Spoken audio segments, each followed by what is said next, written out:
नमस्कार दोस्तों, मैं अभिषेक प्रजापति आज अपने YouTube channel correct fact jet में आपका स्वागत करता हूं।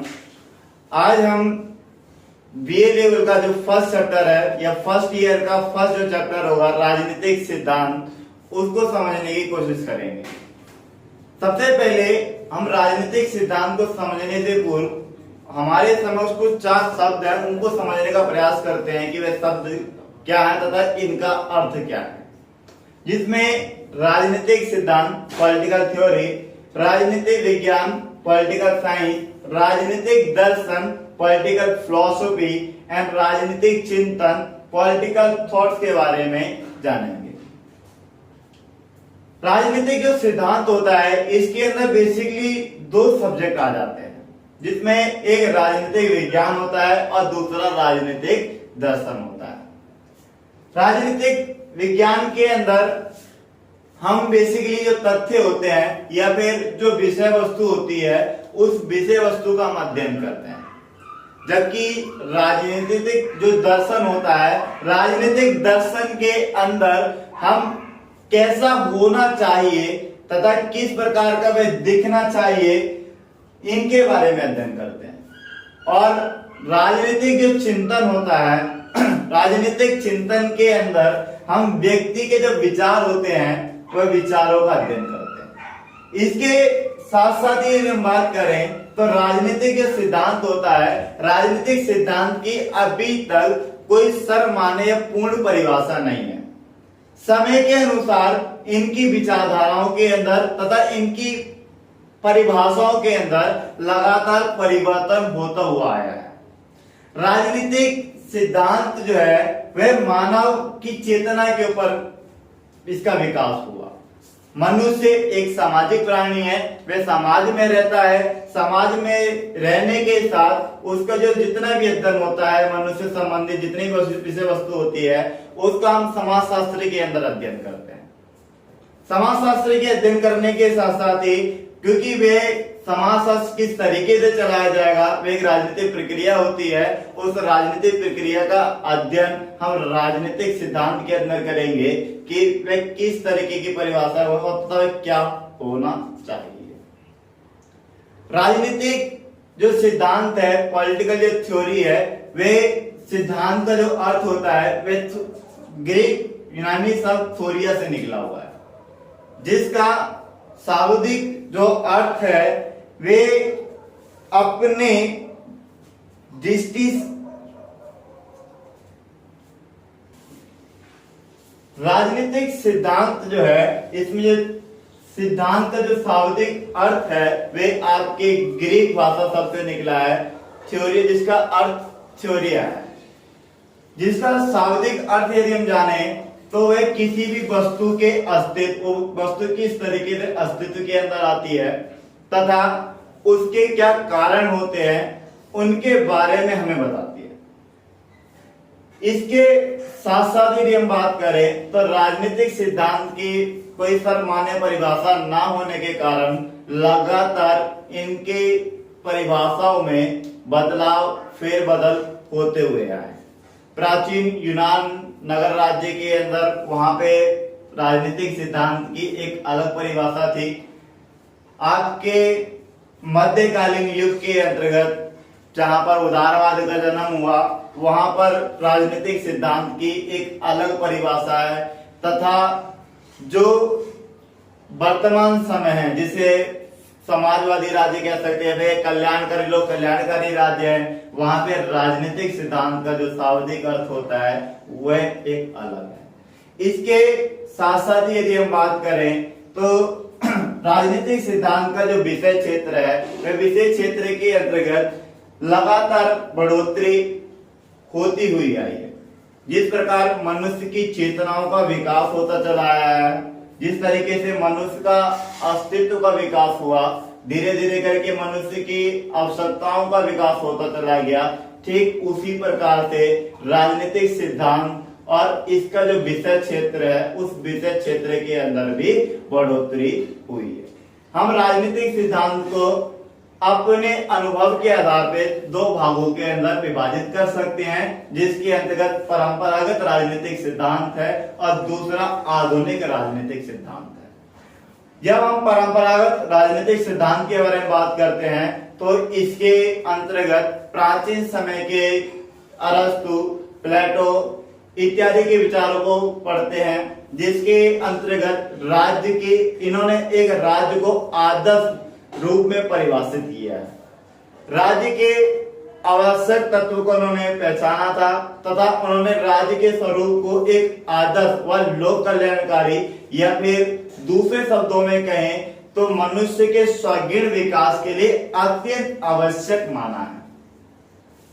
जब हम आधुनिक राजनीतिक सिद्धांत के बारे में बात करते हैं तो इसके अंतर्गत मनुष्य को केंद्र में रखा जाता है तथा राज्य के अस्तित्व को कम कर दिया जाता है।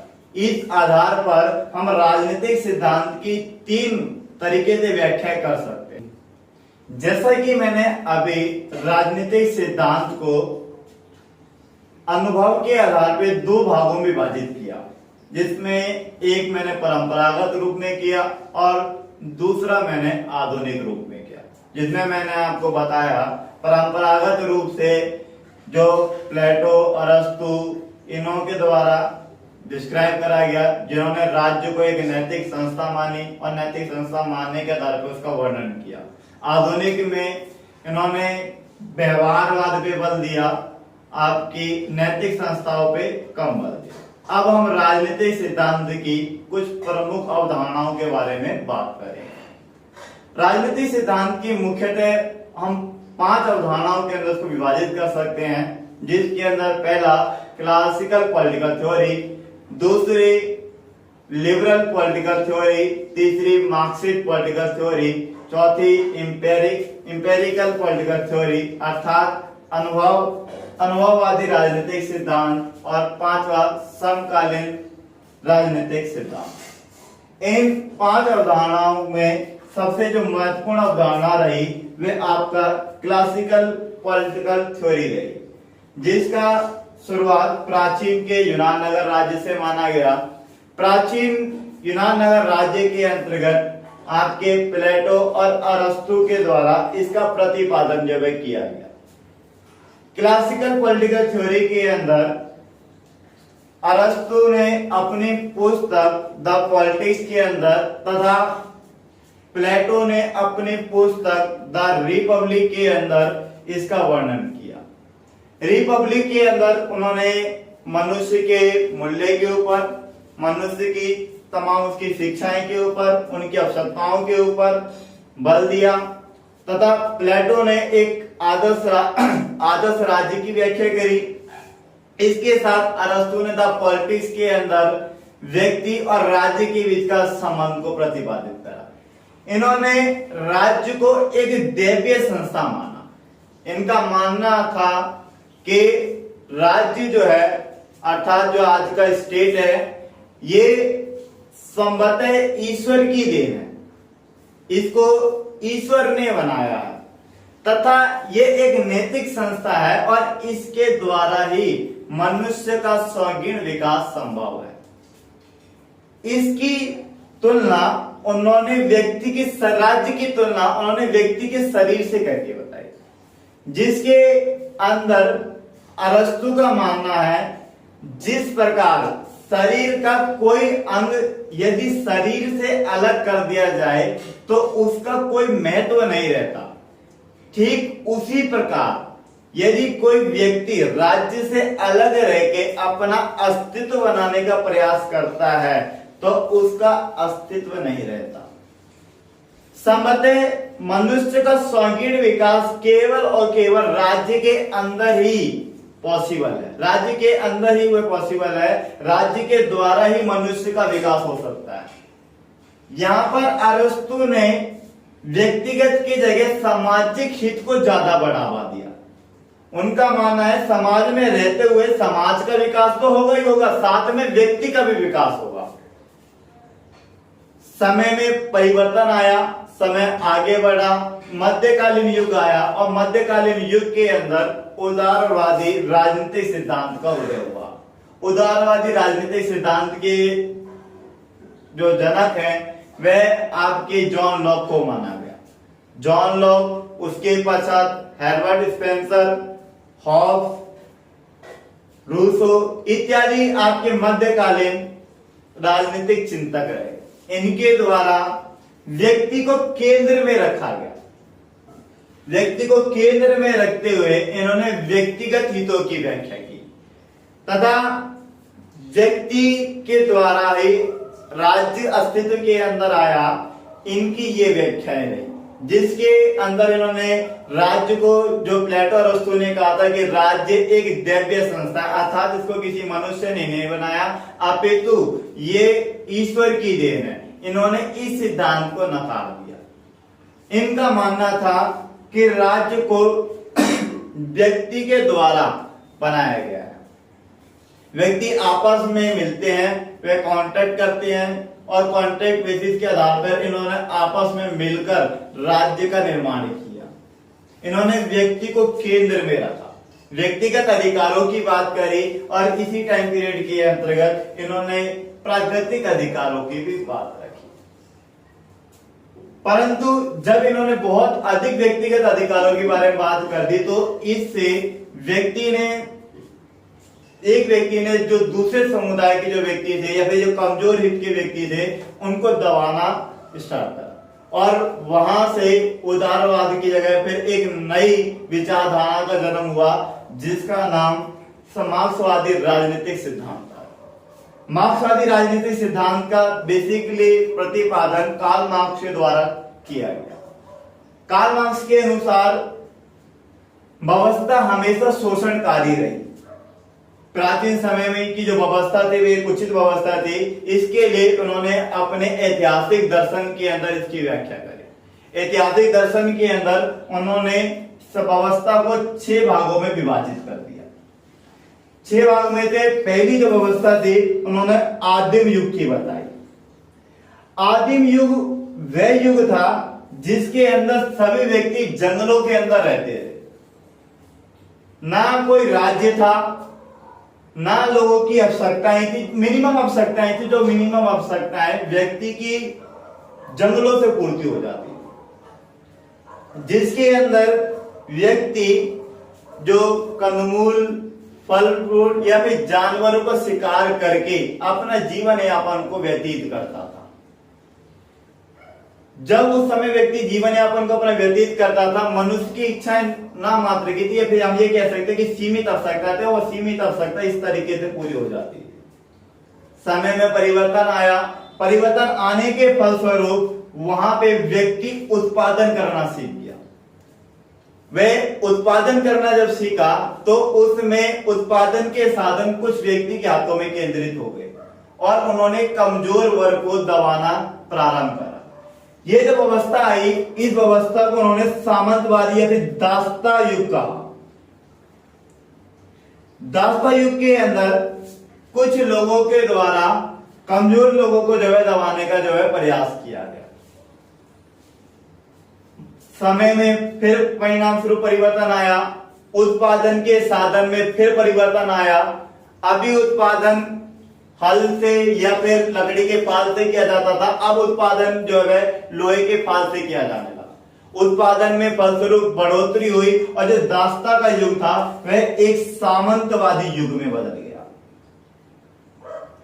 सामंतवादी युग के अंदर जो गुलाम लोग थे वे आपके किसान के रूप में वर्कर आए और जो स्वामी वर्ग थे वे स्वामी वर्ग ने जमींदार वर्ग का रूप ले लिया। इन जमींदार वर्गों के द्वारा जो निचले स्तर के जो व्यक्ति है या फिर किसानों पर जो है लगातार शोषण किया गया।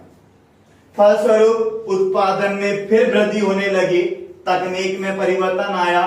तकनीक में परिवर्तन आने के फलस्वरूप अब उत्पादन मशीनों से होने लगा। जब उत्पादन मशीनों से होने लगा तो इस व्यवस्था बदल गई और ये व्यवस्था पूंजीवादी व्यवस्था बन गई। पूंजीवादी व्यवस्था के अंदर भी वैसे वही जो किसान थे वो मजदूर बन गए और जो जमींदार वर्ग थे वे पूंजीपति वर्ग बन गए। पूंजीपति वर्गों के द्वारा उत्पादन कराया जाता मजदूरों से और ठीक उसी प्रकार से शोषण किया जाता। कार्ल मार्क्स का मानना था कि ये व्यवस्था इस तरीके से आगे नहीं चलेगी आगे, क्योंकि जो पूंजीपति वर्ग है इनकी संख्या कम है और जो मजदूर वर्ग है वो मजदूर वर्गों की संख्या अधिक है, इसलिए यहाँ पे क्रांति होगी। क्योंकि संभवतः माना जाता है जिनकी संख्या अधिक होती है या फिर जब क्रांति होती है, जब जिनकी संख्या अधिक होती है तो फैसला उनके पक्ष में चला जाता है। इस परिस्थिति के आधार पे अगली जो व्यवस्था बनेगी वह आपकी समाजवाद की बनेगी। समाजवाद के अंदर ये जो व्यवस्था होगी वह आदिम युग में लाने जैसा प्रयास किया जाएगा, जिसमें यहाँ पे तमाम मजदूर वर्ग मिलकर पूंजीवादी वर्ग या फिर जो पूंजीपति वर्ग है उस पूंजीपति वर्ग का विनाश कर देंगे और उसके बाद सर्वहारा वर्ग की तानाशाही स्टार्ट होगी। अभी तक अल्पसंख्यक लोग बहुसंख्यक लोगों पे शासन करते थे, परंतु अब बहुसंख्यक लोग अल्पसंख्यक वर्ग पे शासन करेंगे। अर्थात पूंजीपतियों की संख्या कम है, मजदूरों की संख्या ज्यादा है। अभी तक पूंजीपति लोग अर्थात कुछ अमीर लोग इतने गरीब सारे लोगों पे शासन करते थे, अब उसी प्रकार से अब जो मजदूर वर्ग है वो अमीर लोगों के ऊपर शासन करेगा, क्योंकि वे उस व्यवस्था को नष्ट कर चुका होगा।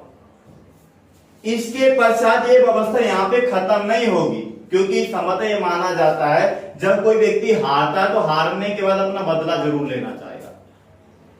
इसीलिए ये व्यवस्था यहाँ पे खत्म नहीं होगी, ये व्यवस्था इसी तरीके से चलती रहेगी और ये व्यवस्था तब तक चलती रहेगी जब तक पूंजीवादी वर्ग या फिर अमीर वर्ग का बिल्कुल खात्मा नहीं हो जाता। इसके पश्चात जो नई व्यवस्था आएगी वह आपकी साम्यवाद की आएगी।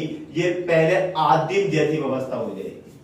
इसमें कोई वर्ग नहीं होगा, कोई राजनीति नहीं होगी, कोई राज्य नहीं होगा, कोई सरकार में होगी। व्यक्ति आदिम तरीके से अपने जीवन यापन को जिएगा, आदिम तरीके से अपनी आवश्यकताओं को पूर्ति करने का प्रयास करेगा।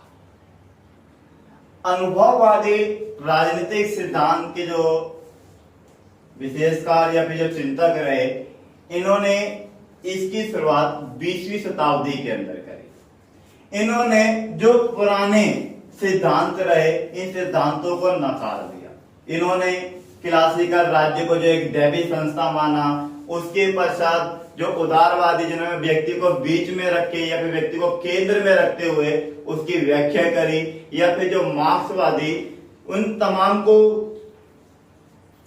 उसकी व्याख्या करते हुए उन्होंने उसकी आलोचनाएं करी और आलोचनाएं करने के पश्चात उन्होंने अनुभववादी राजनीतिक सिद्धांत का विश्लेषण किया। इसके अंतर्गत इन्होंने व्यवहार पे अधिक बल दिया। इन्होंने जो वर्तमान समय में किस सरकार कौन चला रहा है, कैसे चला रहा है, किस प्रकार चला रहे तथा सरकार के स्रोत क्या है, अर्थात केवल और केवल तथ्यों पर इन्होंने बल दिया। इसके पश्चात अंतिम समकालीन राजनीतिक सिद्धांत का उदय होता है। अंतिम जो समकालीन राजनीतिक सिद्धांत था, इसके अंदर जो पहले के सिद्धांत थे, इन सभी सिद्धांतों को नकारते हुए कुछ नए विषयों को जो है जोड़ा गया, जिसके अंतर्गत जैसे स्वतंत्रता किस प्रकार की रही, समानता किस प्रकार की रही, न्याय का कॉन्सेप्ट किस प्रकार का रहा, इन तमाम चीजों का एक नए तरीके से बॉडी बनाते हुए इसको समकालीन राजनीतिक सिद्धांत के अंतर्गत रखा गया। अभी तक हमने राजनीतिक सिद्धांत के प्रमुख अवधारणाओं का विश्लेषण किया, जिसके अंदर आपके क्लासिकल राजनीतिक सिद्धांत क्या है, उदारवादी राजनीतिक सिद्धांत क्या है, मार्क्सवादी राजनीतिक सिद्धांत क्या था तथा अनुभववादी राजनीतिक सिद्धांत क्या है, वह समकालीन राजनीतिक सिद्धांत क्या था, इनके बारे में अध्ययन किया। आज का जो सिद्धांत का विषय था वह यहीं पे खत्म हुआ। अगला जो वीडियो होगा उसमें राजनीतिक विज्ञान से संबंधित होगा। राजनीति विज्ञान क्या है, राजनीति विज्ञान की विषय वस्तु क्या होती है, उसके तथ्य क्या होते हैं, हम उसके बारे में बात करेंगे। तब तक आप घर पे रहिए, सुरक्षित रहिए तथा हमारे करेक्ट फैक्ट जेड चैनल को सब्सक्राइब करना ना भूलें।